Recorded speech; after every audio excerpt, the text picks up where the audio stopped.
The knowledge of Islam is precious like gold, because keys to success this knowledge does hold. The knowledge of Islam is precious like gold, because keys to success this knowledge does hold. الحمد لله رب العالمين والصلاة والسلام على سيد المرسلين أما بعد فأعوذ بالله من الشيطان الرجيم بسم الله الرحمن الرحيم الصلاة والسلام عليك يا رسول الله وعلى آلك وصحابك يا حبيب الله الصلاة والسلام عليك يا نبي الله وعلى آلك وصحابك يا نور الله. The Prophet of mankind, the peace of our heart and mind, the most generous and kind, sallallahu ta'ala alayhi wa sallam, said, recite Durood Sharif abundantly upon me. No doubt it is purification for you. Sallu ala al-Habib sallallahu ta'ala ala Muhammad sallallahu ta'ala alayhi wa sallam. Salatan wa salaman alayka ya Sayyidi ya Rasulullah sallallahu ta'ala alayhi wa sallam. My dear Islamic brothers, inshallah we will try to learn the method of ghusl. Remember, the first condition for salah is taharat. The first condition for salah is taharat, purification. To get purification is first condition for salah. If a person needs to perform wudu, he must have to perform wudu. If a person needs to perform ghusl, now he must have to perform ghusl. What? I had nocturnal emission. So I intended to perform ghusl. Since it was an extremely cold night, my nafs lazily suggested a long part of night is still remaining. What is the hurry? You may perform ghusl at dawn. I immediately swore to give a strange punishment to my nafs by taking bath at the very same moment, wearing clothes and drying the clothes on my body. So I did that. Surely a disobedient nafs who is sluggish in abiding by Allah Azza wa Jal's commandments must be punished in such a way. Dear Islamic brothers, did you see? Our past saints would bear severe pains to thwart evil plans of nafs.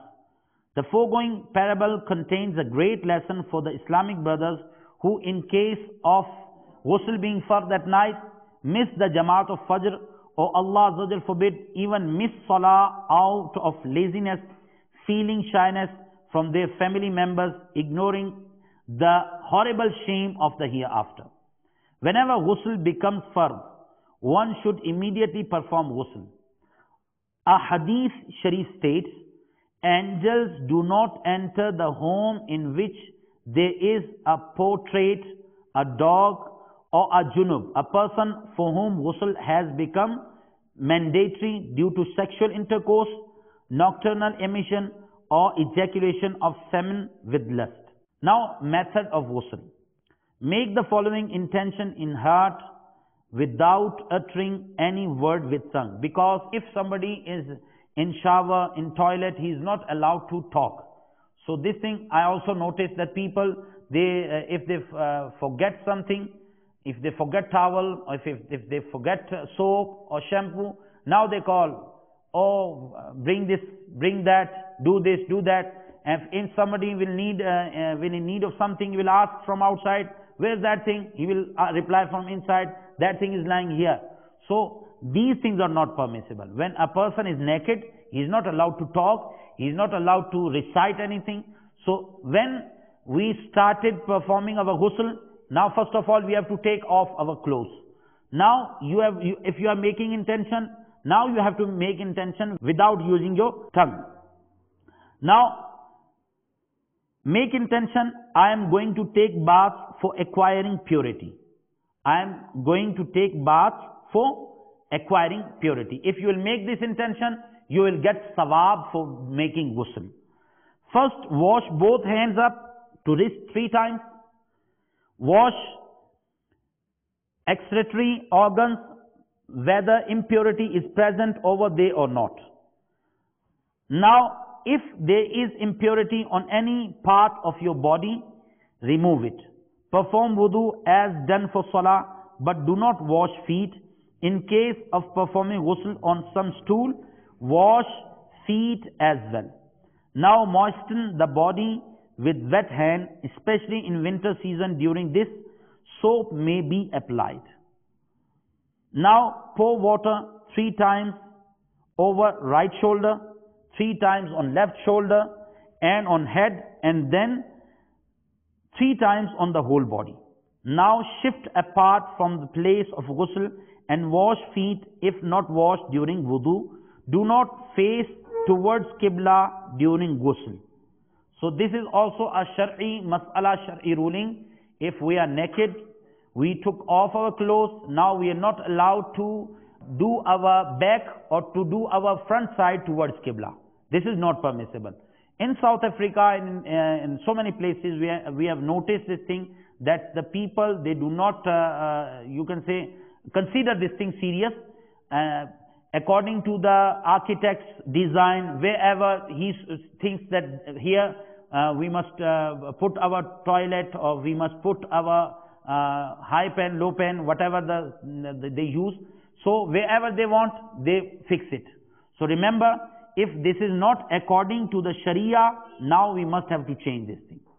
During baths, rub all the body by hands. Take baths at such a place where nobody could see you.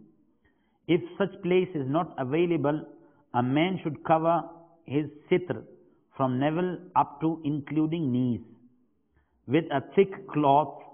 If thick cloth is not available, 2 or more thin cloths can be wrapped on sitr, as thin cloth will stick with the body and color of thighs, knees may be exposed. Ma'adallah. So exposing the body parts from navel up until the knees, and knees are also included in sitr, this is not permissible.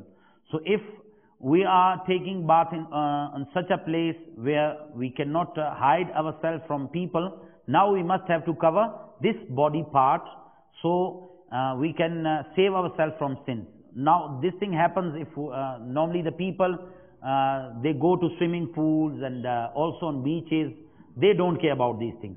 And sometimes what happens, wearing the shorts, if our navel and just below the navel, any part of navel, because navel is not in sitr, but just below the navel, this thing, our sitr starts.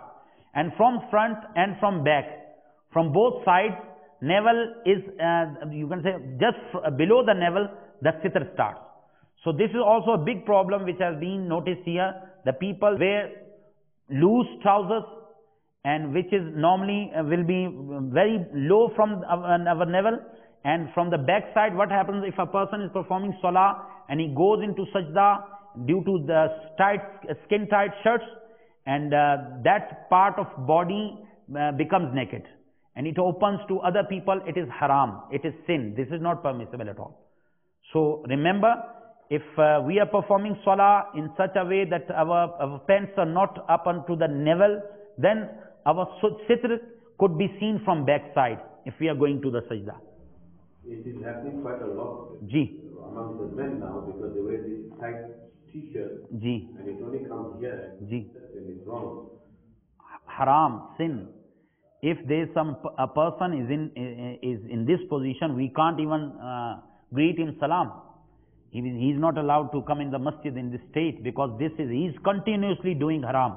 The action is haram. Now there is also body parts, and for salah, inshallah, if we could get chance, inshallah we'll learn this thing, that this whole body part is called one part of sitr. From just below the navel and from where our private part starts, that part is whole one part of sitr, which 1/4 of it, if it will remain open till the saying of 3 times Subhanallah. Unintentionally it was open and it remained open till the time of saying 3 times Subhanallah, Subhanallah, Subhanallah, the salah will break. So this is very important ruling. That why Dawat Islami so much emphasizes on this Farz Ulum course, because due to our very small negligences and ignorances, we are committing haram. If a person is performing salah and while this part is, you are telling that this thing is very common everywhere. Now our youngsters, they are wearing very loose trousers and the sitr normally open. They don't consider it haram. May Almighty Allah Azza wa Jal give us tawfiq to learn these types of masail. So if we will be aware of these masail, inshallah, we can convey the message to others. If the problem is that we don't know. Now, if I was not aware of this mas'ala and I just came to know, then I'll think, no, I was doing quite wrong. And that person who did this thing, who committed this sin, now tawbah and repentance upon him will be wajib. Sallu ala al-Habib sallallahu ta'ala ala Muhammad sallallahu ta'ala alayhi wasallam salatan wa salaman alayka ya sayyidi ya Rasulullah. A woman has to take more cautions. Neither talk during ghusl nor recite any invocation. After bath, body may be wiped with a towel, etc. Wear clothes immediately after the completion of ghusl. If it is not a makruh time, offering 2 rakat salah is mustahab, is better. Now, we will discuss and learn 3 faraid of ghusl. There are 3 things obligatory in ghusl. 3 faraid are compulsory to follow in ghusl. First is rinsing the mouth. First fard is rinsing the mouth. Second fard is sniffing water inside the nose. Second fard is sniffing water inside the nose. Third, ablution of the whole apparent body.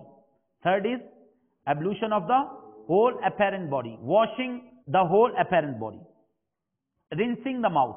Taking a little water into mouth and then spitting it out quickly is not sufficient. It is essential to pass water in mouth over every part, every cavity from lips to the end of throat. So this is compulsory. If ghusl is wajib or fard, now it will be obligatory for us to rinse and wash each and every part of our mouth. If we are only taking water a little bit and spitting it back, now it won't be considered as rinsing of mouth. Water must reach the cavities behind the back teeth, gaps and roots of teeth, all sides of the tongue and the brim of throat. If you do not have fast, you should gargle as well. It is sunnah to do so. If betel nuts or fibers of meat are stuck in the teeth, they must be removed. If there is a fear of harm in case of removing them, removal is exempted. So if something is stuck in our teeth, now we must have to remove this thing. Prior to performing ghusl, the fibers of meat, etc. were stuck in the teeth, but the one bathing did not feel them and therefore offered salah having performed ghusl without removing them. Later he came to know that fibers of meat, etc. were stuck in the teeth. It is now fard for him to remove them and pass water over there. The salah offered is valid. So if someone tried his best to remove all these things and unintentionally something is left between his teeth, now which was stucking, and he performed the ghusl, and after performing ghusl he also offered salah, and just now he came to know that something is still stucking in. Now it is fard upon him to just take it out and wash that part, but the salah which he has performed, that is correct and that is valid.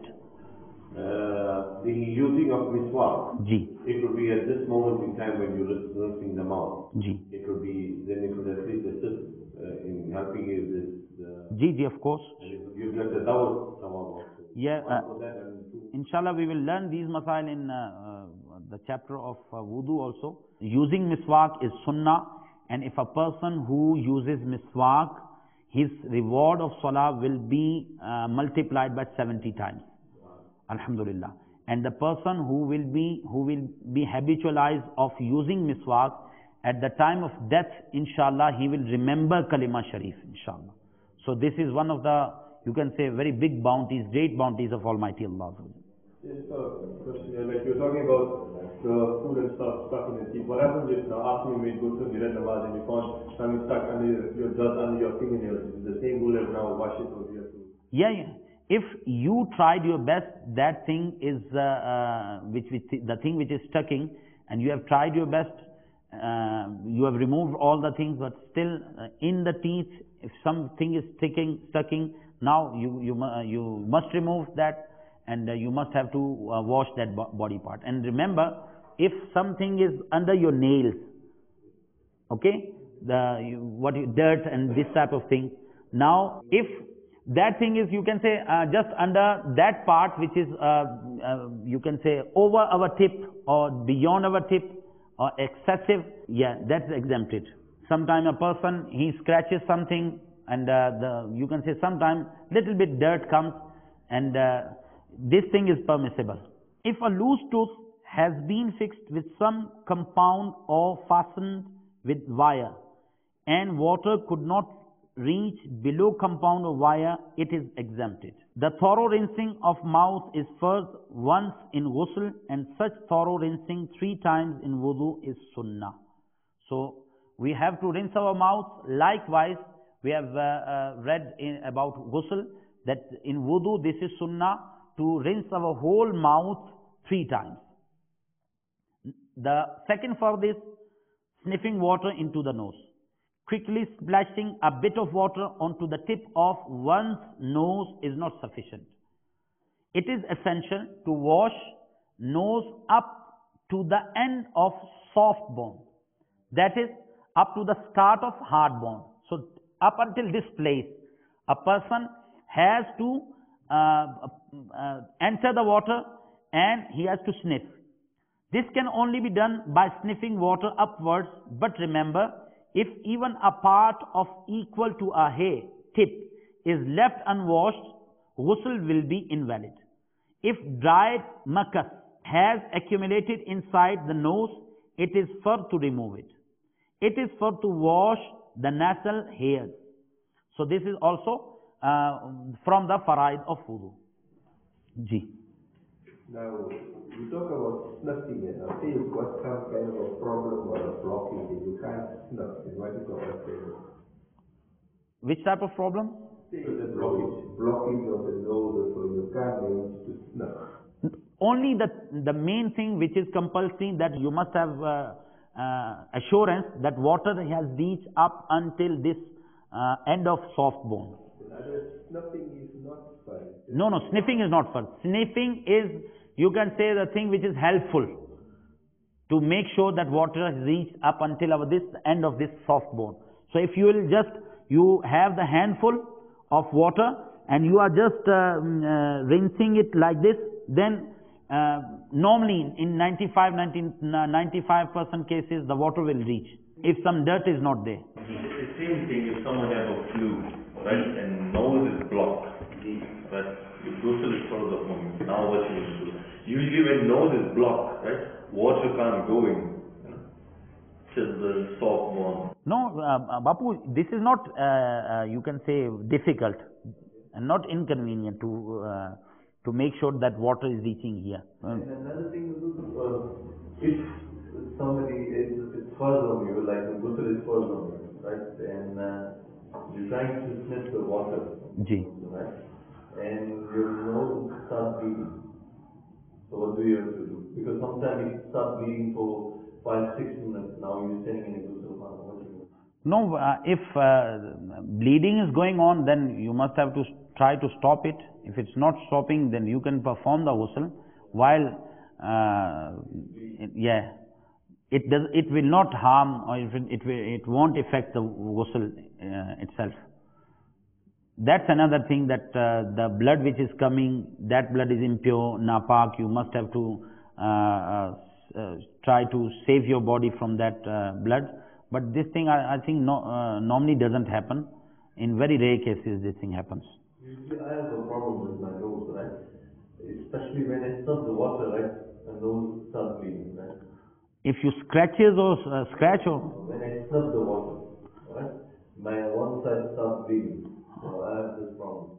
Then I think, Bapu, if you must see that whether this from where bleeding starts. If it is, I think, not maybe from this front part which is soft bone. It may be from from the hard. Yeah. Sometimes this thing also happens with me, but sometimes in very rare cases, if I'm scratching it, then this thing happens. If you are just sniffing water 2, 3, 4 times and you make sure that water is reached up until the end of this soft bone, then your fard is considered valid. Ablution of the whole apparent body. It is obligatory to pass water on each and every part and down soft, fine hair of apparent body from hairs of the head up to the soles of the feet. It is obligatory to pass water on each and every part and down soft, fine hair of apparent body from hairs of the head up to the soles of the feet. Therefore, there are some such body organs which may remain unwashed if special care is not taken, and ghusl will not be valid on this account either. So there are different body parts which we have to pay special attention towards them. Let's suppose our armpits and our joints of these legs, and if we are performing ghusl while we are sitting, then this body part may remain, you can say, unwashed. So we will have to pay extra attention towards these body parts. Sometimes due to our ignorance, they may remain unwashed. So may Almighty Allah give us tawfiq to perform ghusl according to the ruling of Sharia. Ameen bijahin Nabiyil Ameen sallallahu ta'ala alayhi wa sallam. Sallu ala al-Habib sallallahu ta'ala ala Muhammad sallallahu ta'ala alayhi wa sallam. Salatan wa salaman alayka ya Sayyidi ya Rasulullah.